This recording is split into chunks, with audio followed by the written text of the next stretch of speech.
Thanks for tuning in to another episode of the Sounding Black Podcast with Till and Will. Today's going to be another one of those episodes where it's really about what the people want. So in this particular episode, we want to dive into a few, I want to say, touchy topics. So, you're on for a ride. Buckle up. Buckle up for real. But to begin, I want to talk a little bit about something from a couple of weeks ago. Billy Porter on the red carpet at the Oscars. He wore this custom outfit, and it was designed by a designer, Christian Siriano, which included a sharply tailored tuxedo jacket over top a full-skirted strapless velvet gown. For those who don't know, Billy Porter is a singer, from my understanding, or he's in the entertainment industry. And Billy, here's Billy's statement. Let me just read what he said about the outfit. I've always been inspired by fashion. My grandmother, my mom, they were always stylish. I grew up loving fashion, but there was a limit to the ways in which I could express myself. When you're black and you're gay, one's masculinity is in question. I dealt with a lot of homophobia in relation to my clothing choices. Even when I had my first working contract at A&M Records, I was silent for a long time. I was trying to fit into what other people felt I should look like. When I landed a role in kinky boots, the experience really grounded me in a way that was so unexpected. Putting on those heels made me feel the most masculine I ever felt in my life. It was empowering. It was empowering to let that part of myself free. Clearly, I tripped on the word, but there's neither here nor there. I wanted to pose a question based on Billy's statement and based on a lot of what I've seen over the past several weeks. Do you think there is an agenda to emasculate black men? Because basically his statement was on the heels of the responses that he received Right. from that outfit. Yeah, and I don't think we have some of the responses that were sent Billy's way, but I know it was like a lot of outpour of negative comments. Absolutely. And essentially trying to make him seem like a disgrace and helping this agenda to emasculate black men. So to answer your question in terms of whether I think there is an agenda, I don't think I know there was an agenda. And I have no reason to believe that agenda is somehow now disappeared in its entirety. Mm-hmm. I just think it's taken on different forms that not only include non-blacks doing it, but us doing it to ourselves in different ways, including what Billy Porter had to endure as a result of his sexuality and his choice in clothing. So I definitely think there's an agenda. I just think it's like most things today are it's masked in different ways now. Yeah. What are your thoughts? I think that's a fair statement, all of what you just said. I oftentimes think whatever happens in our society is blown up in proportions where it's beyond belief in many ways. Right. Because you see how people respond, how people feel. And one of the things that I think, especially with, this situation with Billy Porter and just generally speaking with how people react to just the LGBT community as a whole. Right. Like, they're all often put in places where they're told they can't be themselves. Even, at growing up, just one of the things about being a black man is like you always have to have or display some type of strength that's beyond what everybody else has to do. You mean in the like sense that stop crying? Exactly. Don't cry. Yeah. You literally cannot be vulnerable. Like right. That's part of not being a man, and it's deemed not masculine to cry, to feel, to be sensitive and things of that nature. So when you add on the fact that this man or anybody else who is gay, mm-hmm. The conversation is just wow. Like you never know really where it's gonna go. And of course, he puts on this outfit and the Twitter world, the Facebook world, everybody else erupts as a result of that, and they're talking about the agenda to emasculate black men. Now, I believe there's several different agendas in the world in terms of things that people have it out for black men and black people, but to say that in particular is what a representation of emasculating black men looks like, that part I disagree with. Yeah, no, I agree with you wholeheartedly, man. And I think out of all the comments that came back, there was one that I think, which is really the basis of our show today, that really kind of struck a chord because it was packed with so much, like just so much, not just information, but really an opinion that sparked so many other issues. And I don't think we'll be able to get through everything, but we can at least start the conversation. Yep. For those of you who have not heard it, it was a statement by Yvonne Harrison. I believe was she a pastor, a black female pastor? I think so, a black female pastor. And she issued a statement. I wouldn't even say issued a statement. She posted it on her social media. And she said, "I'm handing out deletions today for folks who think Billy Porter wearing a dress is what's emasculating black men today. Your emasculation is due to absentee fathers who didn't raise you into men and mothers who treated you like her man instead of her child. Your emasculation is due to you thinking that your 6 to 15 strokes inside the vagina measures your manhood. Your emasculation is due to your willingness for unprotected sex, but a deep hatred for court-ordered child support at a bare minimum. Your emasculation is due to your inability to provide for a household without asking your partner for 50-50. Your emasculation is due to women outpacing you in education, entrepreneurship, and salary, but you still expecting her to carry full domestic duties while you, quote unquote, be the man of the house, in name and explicit sex expression only. Your emasculation is due to your failure to work out your stunted emotional intelligence and trauma with a therapist, but instead expecting every romantic partner you have to repair you. But you can rest assured that your emasculation is not because one black gay man decided to remind you that he's wholly black and gay by wearing a tuxedo gown. Argue with the girl who is still walking in the spirit of pick me about it, not me." So, damn. That is a lot to dissect, my friend. Yes.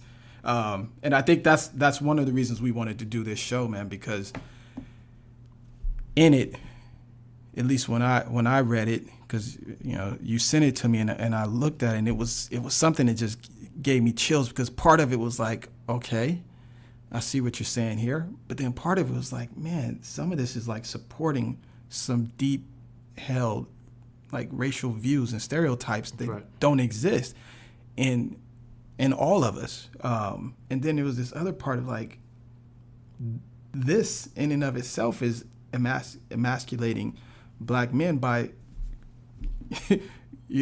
making it seem like this is the norm. Right. And I think you and I had talked about this before.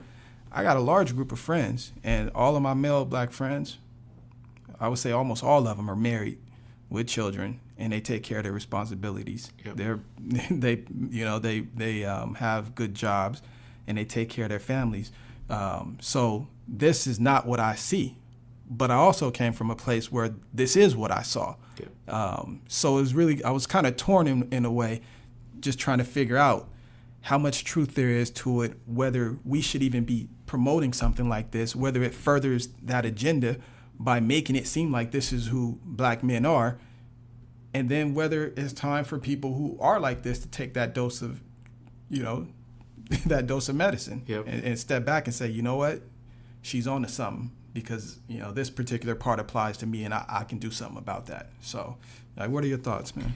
Man, honestly, I was just going through and just trying to not necessarily pick apart what she was saying, but really just break down each part of what she was saying. So the part where she mentions absentee fathers who didn't raise absentee fathers who didn't raise you into men, and mothers who treated you like her man instead of her child. Yeah, let's take that one first, man.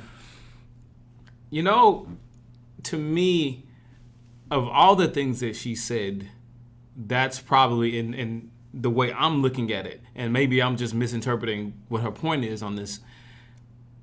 Like, emasculation as a result of not having a father in your life, I really don't understand what the message is behind that. Right. Because to me, in those situations, that would create a situation where you would have to grow up a little bit faster and have to do more around the house. Now, I don't know that there are a bunch of mothers out there treating their children like their man instead of their child. I didn't have that experience. So I can't necessarily speak on that. I don't know many people who have had that experience. So it's tougher for me to speak on that. But those two particular points, I don't understand the part where, that leads to emasculation in a way. Yeah. No, I see what you're saying. I think my takeaway from that is it really just highlights this idea that black fathers are absentee fathers. And like you make it's as though she makes that. I mean, that's really like the premise of her whole point. Yeah. And I grew up without my dad in the house, and for the people that I knew that did grow up, I mean, you've heard the term, oh, my little man, blah blah blah. Like there is a bit of a role that you end up taking, and it's like before you know it, you're the man of the house before you even know what a man is or should do. Right. So I understand where she's coming from to a certain extent, but I don't know about the emasculation aspect of it, because what's happening is what you have is a woman trying to teach a man how to be a man. Right. And that is not entirely wrong, because I firmly believe there's a reason why we have both parents, because you have like people who approach things differently, guiding the child to be a complete individual, so there is going to be some sort of stunted growth there when you are raised by a single parent, at least to a certain extent, in my opinion, and even in my own experience. But I think that's really my takeaway from it. It's tough, man. It's tough because I don't know who she's calling out here. I mean, clearly it has to be the dads who are not there. I don't know. Yeah, and then on to her next point, which is that your emasculation is due to you thinking that your 6 to 15 strokes inside the vagina measures your manhood. Now that I understand. Your emasculation is due to your willingness for unprotected sex, but a deep hatred for court-ordered child support at a bare minimum. Now, to me, this is where we really dive into having that conversation about emasculation, because when you talk about measuring your manhood based on what you could do in the bedroom, right, and then add to that you not being willing to take care of your child, like that part I get, because you're essentially doing that to yourself, because it goes from this idea that mentally your manhood is defined by what you can do in the bedroom, and then further down it talks about what you can do like in the physical world in terms of taking care of your child that you had as a result of, right, in this case, if it is 6 to 15 strokes, like if you measure your manhood by that. So that part, that idea of emasculation, I totally understand her on that point, because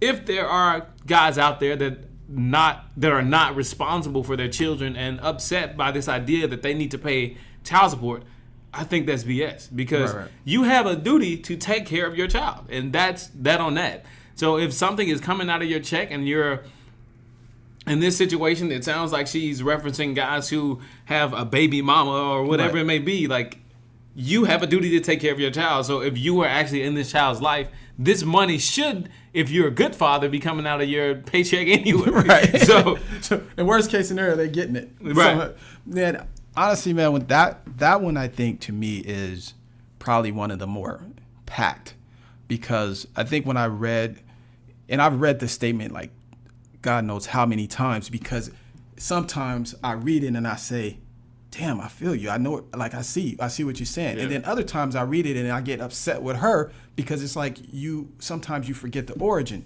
And then I get upset with the guys that she's talking about, because I'm saying, but you do have control over some of these things. Right. So I just keep going back and forth. And I honestly, I won't know how I feel until the end of this show. And even then, it might change after we finish recording. But, like if you think about historically, and I know some people hate to try to link things back to slavery, but you cannot have 300 years of slavery and a certain set of customs and just think that it disappears. The things that are learned, not just learned, but things that stem from that kind of lifestyle changes. So when you have men who are constantly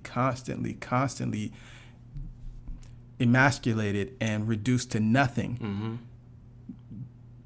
manhood has to be defined differently. And I'm not saying it's right. I'm just saying that that's kind of where it stems from, this idea of being able to establish yourself as a quote unquote man in a way that can't be taken from you. Right. And sex was one of those things, because like outside of castration, like that wasn't something that can be taken. You're beaten in front of women, beaten in front of other men, begging, crawling, Yep. Like all of that stuff. Like it's impossible to walk out of that situation with your head held high. Right. I mean, I think even some of us, even you probably even had this experience where the cops pull you over, and if they talk to you like you're less than human or something like that, you leave that scenario feeling like less than a man, because man, I should have done this, I should have said this. So this idea that people, I think, sometimes lose sight of is that society can make you feel like you're less than something, whether it's not getting a job, not qualifying, thinking you're going to do something the right way, and doors being closed on you. But the one thing that these guys at least feel comfortable in is the sexual aspect. Yep.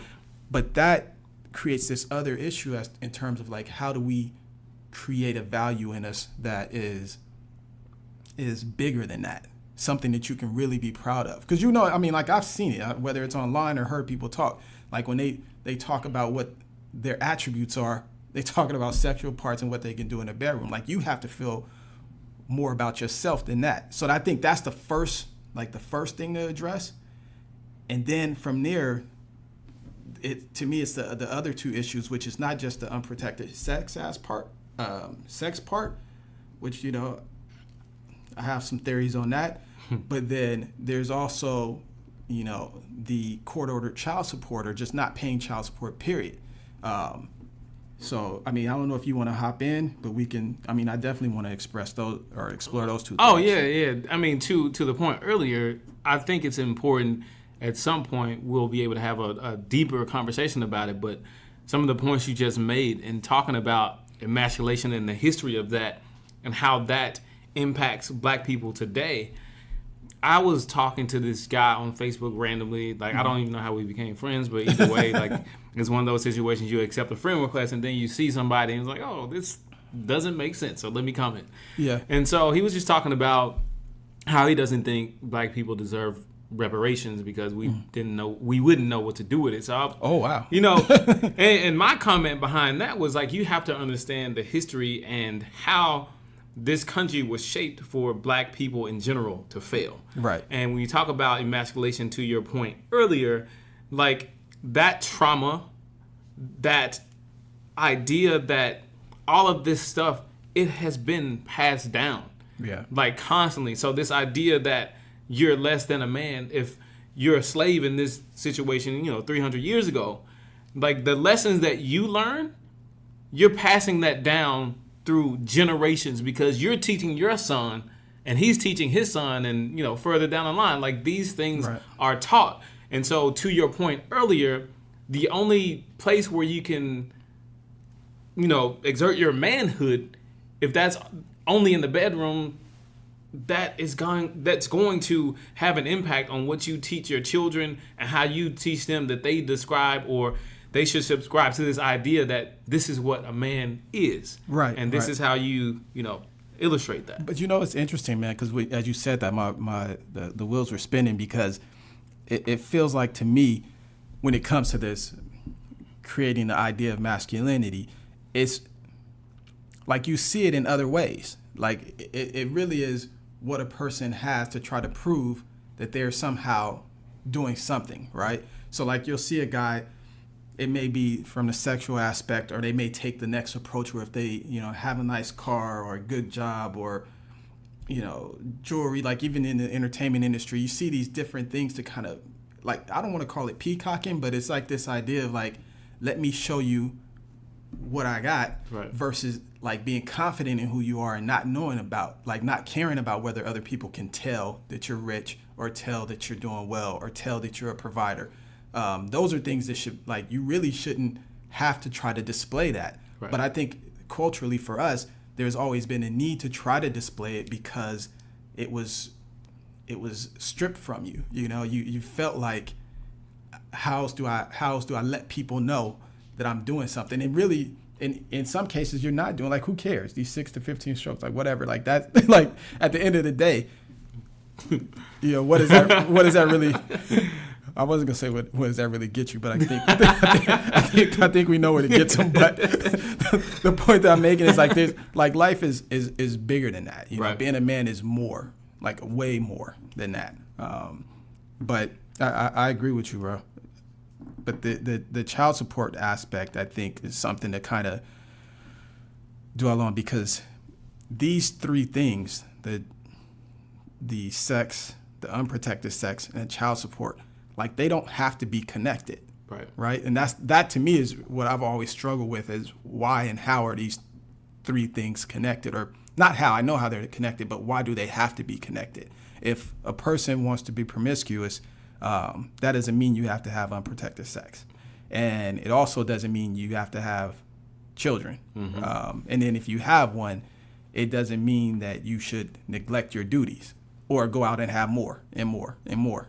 You know, like, so that is one of the things that I think that when we kind of parse her statements, you can sit back and say, okay, that's on us, right? Because that part we have control over. You know, why you feel like you have to do, you know, one thing is separate and apart from why you actually do some of these actions, which, you know, specifically is the unprotected sex and refusal to pay child support or to even care for your kids. Yeah. So, because I think now at this point it's a good idea to, like, dive into the next part of what she was saying is your emasculation is due to your inability to provide for a household without asking your partner for 50-50. Your emasculation is due to women outpacing you in education, entrepreneurship, and salary, but you still expecting her to carry full domestic duties while you be the man in the house in name and explicit sex expression only. Yeah. Now, that is a lot. That is a lot. Because to me, of all of her statements, and I feel like I may have just said this, but of all of her statements, I think now that I read further down and look at that part to me is probably the most true. Yeah. Because, I mean, outside of the, you know, asking your partner for 50-50 or whatever, but like, that is situational. So you can't really judge based on that. But your emasculation is due to women outpacing you in education, fact, entrepreneurship, fact, and salary, but you still expecting her to carry full domestic duties. That is where I call BS on the men. Right. Because in her calling this out, it is true. Like, you can't have a woman, because I think, let me pull back a little bit. Because I think what it is like, we still want to carry on this idea that gender roles need to be a certain thing. Because our grandparents or great-grandparents or even, you know, society, fathers or whatever, like, this idea that women need to be in the kitchen and cook and do all of this kind of stuff. But that was years ago, before women really entered the workforce and started pursuing education. Now, one of the things I think is important to point out here is that black women are the most educated group in terms of receiving degrees in the United States right now. And you telling me that these women, these highly intelligent women who are going to work, making money, and doing everything that you should also be doing, on the back end of that, you want her to come in, run you bathwater, take care of the kids, put something on the cook while you watch a basketball game, watch a football game, and play Madden? I knew you were gonna say play Madden. Like that, like, to me, that is something that I think we really need to talk about, because you see it today. Like, I see it all the time. Guys posting statuses, I need a woman to be a woman, and, you know, cook and do whatever. Like, you're an idiot, my friend.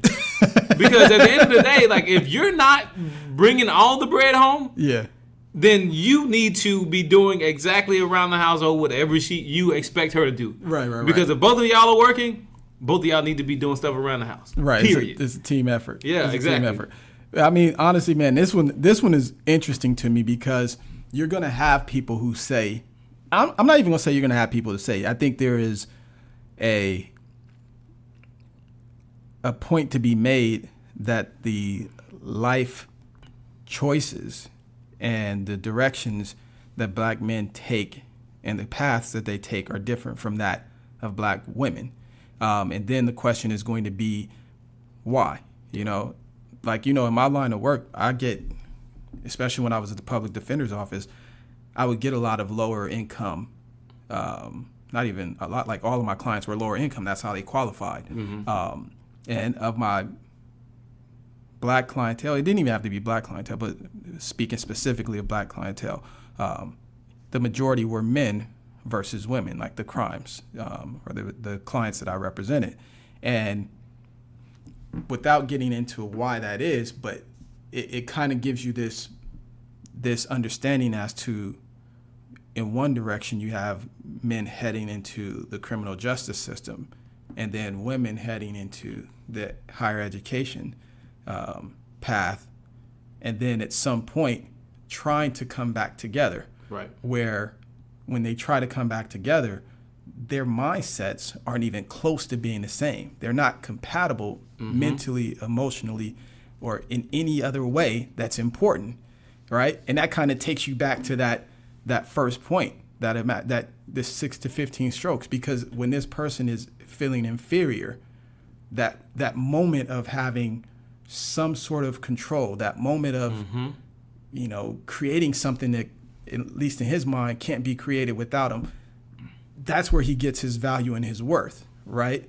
And I've seen guys like this that have come out of prison and have come out of, you know, these other circumstances, and they're trying to make it, and they're trying to make it, and they're trying to make it, but they're not really confident in who they are. And that confidence is squashed even more by being with someone who is achieved. Right. Even if that woman is not throwing it in his face, it's just the feeling of, I don't really deserve her, you know? So now so it creates all these other things. I don't know if you ever watched a show, I don't know what channel it's on, but it's called Love Is. Yeah. Yes, I mean, like, even if you ever followed that, and for those who haven't watched it, you should watch it. It's an amazing show. I love it. But for those who haven't watched it, you have, you know, it's really kind of one of those scenarios, right? Yeah, it was the young black Muslim brother that did he ever go to jail? I think did he have some criminal past? I can't remember. I just know he was struggling in an industry where the lady he was pursuing was not. Right. So, and, you know, she was college educated. She had everything together, and she kind of took the approach of, like, I'm gonna pick you up and bring you with me. Right. And then he took the approach of, I'm gonna do everything that I can to make life easy for you. Like, you're doing stuff for me, I'm doing stuff for you. We're a unit. Right. And I don't know that that's necessarily happening in these scenarios that this woman here is talking about, because for the stuff that she's saying, it's sad but true, like you were pointing out. But I still think we kind of have to understand why. Yeah. Yeah. And the fact of the matter is, these situations, and in terms of, you know, having the women who are more educated than men, they have history in itself. And black women want to be with black men. Yeah. And if the crop they have to pull from are people who are less educated than them, and then you have to deal with men who have this idea that everybody is trying to emasculate them. Right. And so you want to exert yourself, to the point earlier, in the bedroom with this woman because she's more educated than you, she's making more money than you. Like, I've seen this firsthand. Yeah. I know people who have this situation. Right. And the unfortunate part is these men really have this idea that this woman needs to still come home and cook for them. Like, bro, after you make your whatever at the end of the day, like, it has to be a partnership. That's the way you have to look at all of this. Because even if you find yourself in a situation where your woman makes more than you, which statistically speaking is likely to happen, right, you have to approach it in a partnership. Like, that's just the way it's going to have to work moving forward. So when you talk about emasculation, who is doing the emasculation? Are you doing it yourself? Because to me, that's the way it looks like.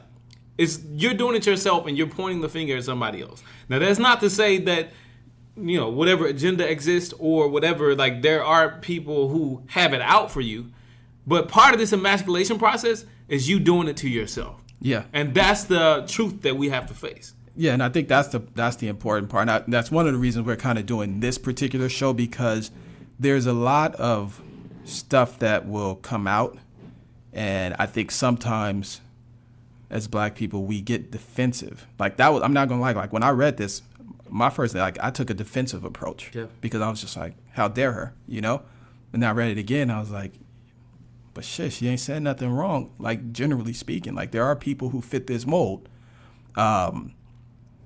But I think that's the part that we have to kind of look back and say, look, man, we got to take ownership of some of these things.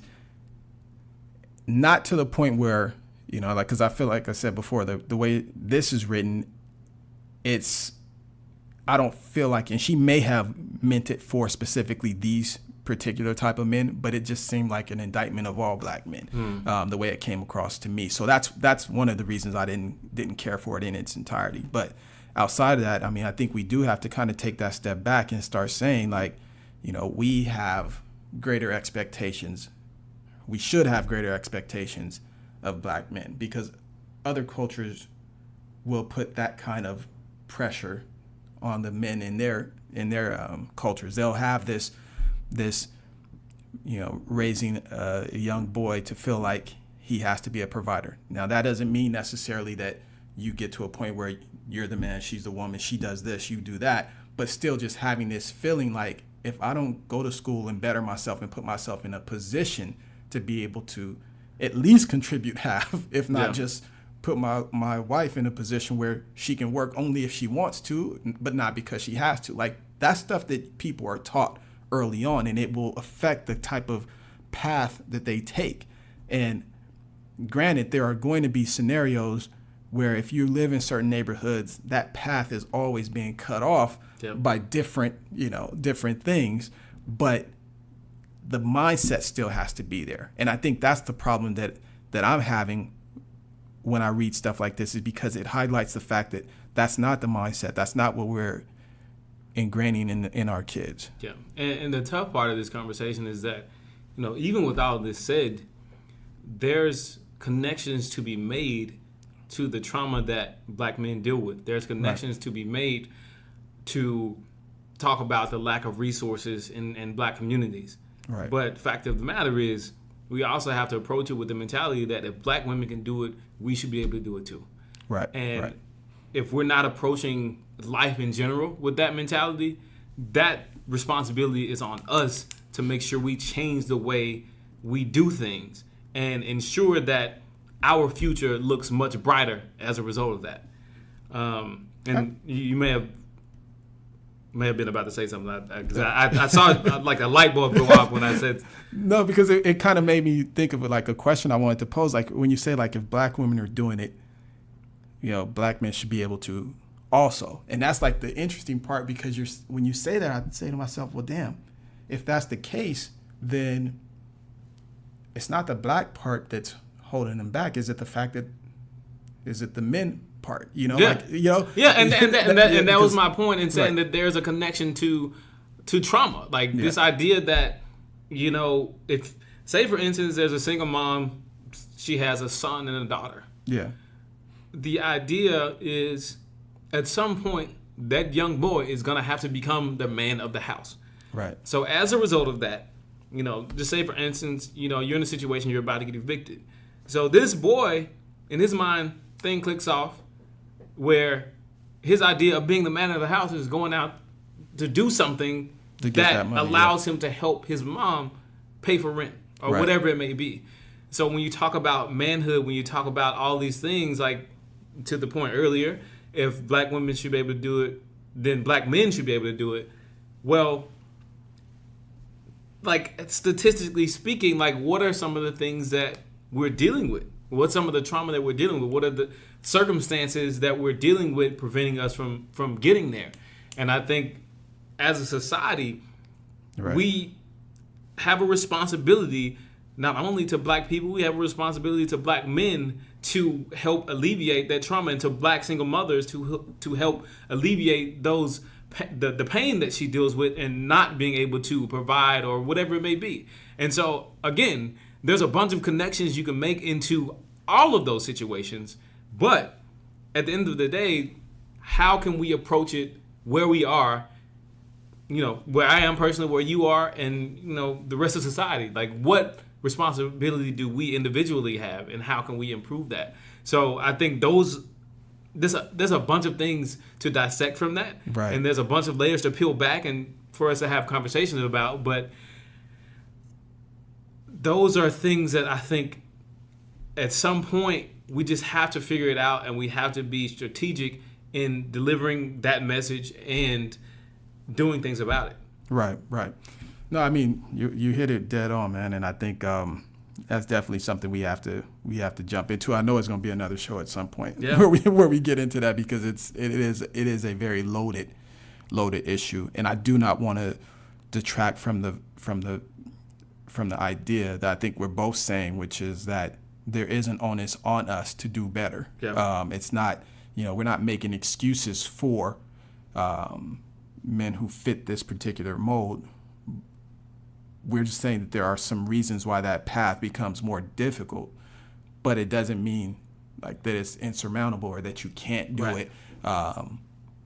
And it definitely doesn't mean that we shouldn't hold ourselves more accountable and start, like making sure that these are the things that we're ingraining in our children, even if it's not actually our biological child. Like if you have access to a child, right, and you see the potential in that child and you see them lacking something, being able to help them or help the parent, if nothing more than pointing them in a direction where they can maximize the intelligence and the abilities of their children. Yep. I mean, that becomes a major requirement in my mind.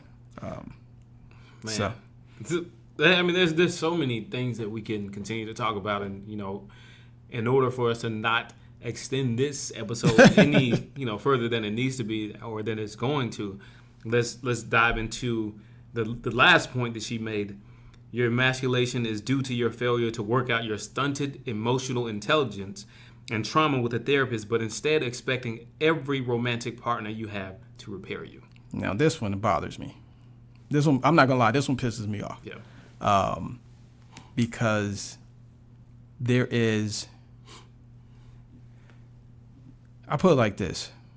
I am a firm believer that money makes a huge difference in the way people handle problems. Yeah.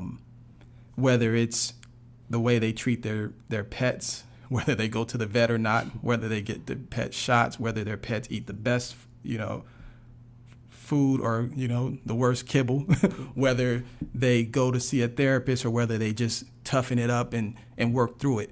Like, I guess to me, what happens is people tell their kids things to hide the fact that they can't afford to do things a different way. Yeah. Right? And historically, blacks have been taught from home, this is our own teaching, that we don't do therapists. That's white people shit. Like that. I mean, like I've heard that. Certainly. And I've heard it I've heard it in multiple families. And it creates this idea where you just like, you think there's something wrong with seeking help.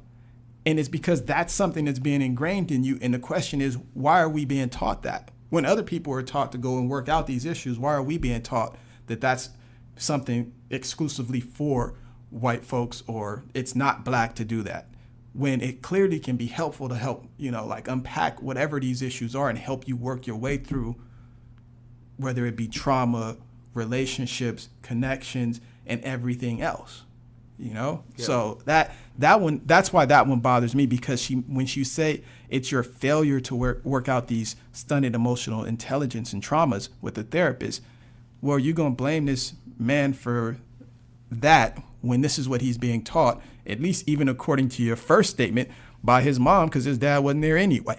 So, Oh, man. But I didn't even think about that. Yeah, I mean, not to go at her like that, but I guess what I'm saying is like, that's my trouble. Like, these are things that we're being taught. So yes, as you get older and you become more evolved and you're exposed to more and your mind opens up a bit more, you start to look at things like that and say, well, what's the issue with it? But leading all the way up to that, you're carrying baggage and trauma with you that is not being worked out. Yeah. And who else were you going to work it out with other than your friends and your significant others? So. Yeah, I mean, to be honest, on this part of her statement, I was just thinking to myself that I didn't even remotely think about the idea of a therapist until a couple of years ago. Yeah. And that's not something, like you said, that was taught. Were you ever taught, like the thing that I said before, were you taught like that? What was your exposure to therapists or any idea of it? Well, my exposure was talk to a pastor. Okay. More than anything, but even, with that idea, it was an uncomfortable thing to talk about because the idea is that you should be able to talk to your parents about anything. Right. But growing up the way that I did, therapy was in the church. Like, you get that out in the church. Like, okay, if Jesus can't fix it, nobody can. Like, that's the way I was taught. Right. But of course, whatever religious or spiritual belief you have, you should be able to couple that with therapy. Right. My example to break it down as to why therapy is important is when you talk about physical therapy, in my situation, and I'm going to connect it, the reason you would never want to, on the back end of an injury, try to work everything out by yourself is because you don't have any idea of the activity that you should be doing to heal yourself in a way that is going to make whatever you're dealing with better. Right. That's why you attend physical therapy. So to think that there would be any situation where you shouldn't have somebody who could do that for you emotionally is asinine to me. I see that. Because I believe that this idea of therapy in general is truly important and something that we should review and understand as a whole. Yeah. For black men and black women. Right. To deal with the trauma and to, talk about the other conversation we had a couple of weeks ago, talking about racial trauma. Right. It's important that we have access to deal with these things. And it's important that we're exposed to these types of things. And so, to me, her point in saying this, I think it's important that she brought it up. Right. But to challenge somebody and say, essentially, it's your fault that you didn't do it. Right. I don't necessarily think it's fair. Right. But I'm also not trying to approach it from a defensive perspective. Because when I read through everything that she said, in my mind, I'm like, I'm not that kind of guy, so she's not talking to me. Right. Because I would do, I would take care of my child. I would do whatever. Right. But you also have to approach it from a perspective where, at the end of the day, if you know somebody like that, or if you are connected to people like that, what's your responsibility? Yeah. Yeah, no, I agree with you, man. And I think the one thing is if we're going to if we're going to have change, it's going to come in a variety of ways. And I feel like it's always about choosing a particular path, not realizing that all of these paths have to be explored. And to me, part of that, one of those things is rewriting for us what is normal or not normal, what is black and not black. Yeah. Like kind of removing that idea, because I honestly will tell you, like it took me God knows how many decades to get to a point to say it's okay to go to a therapist. Like there's nothing wrong with it. You're working through your issues, you're talking, and we all have some level of issues, whether it's an inability to communicate, an inability to form like meaningful connections, like whatever it is, like there's something there that someone can help you work through. Yeah. But you can address those things a lot earlier in life when, you're not taught that it's something that other people do but not us. Like because the reason you say that is because you're condemning it. Yeah. Really is what it boils down to. And so if children come up with the idea that mental illness is condemned and therapy is condemned, then you're never going to see any real resolution in some of the problems that we face. So I definitely am, not upset that she brought it up, just upset about the way that she, I guess, in terms of how she actually pointed the finger. And I think we had talked before about essentially doing an episode on mental illness in the Black community. And this is going to kind of fall right in line with that, just the idea that there are resources out there and there are things that we need to know to be able to address some of these issues. I mean, and obviously Absolutely. It's, with regard to a therapist, it's not just about mental illness. It's really even just personal growth, Yeah. So. Oh, man, honestly, I have to point out that this episode is particularly one of those things where I'm sitting back and as we get to the end of it, thinking to myself, we just opened up a can of worms. Yeah, we did. Yeah. Yeah. We got to hop into all these things. Like each one of these topics she mentioned is a show in and of itself. Yep. Maybe even several shows by themselves. So we, look forward to that. We will definitely, I think, come back, revisit these issues, and would love to get your take on it. Not just on social media, but live. Have some people on there to discuss some of these things. But I agree with you 100%. To that point, I want to say, make sure you guys are following us on all social media platforms. With that, Twitter, Facebook, Instagram. Going to be Sounding Black Media in the profile, but on Twitter it's sounding_black. On Instagram it's Sounding Black with the G in it. Sounding Black. And on the back end of the show, make sure you comment and talk about some of the other things that we should talk about. With that said, this is Sounding Black. I'm Till. And I'm Will. Sounding off.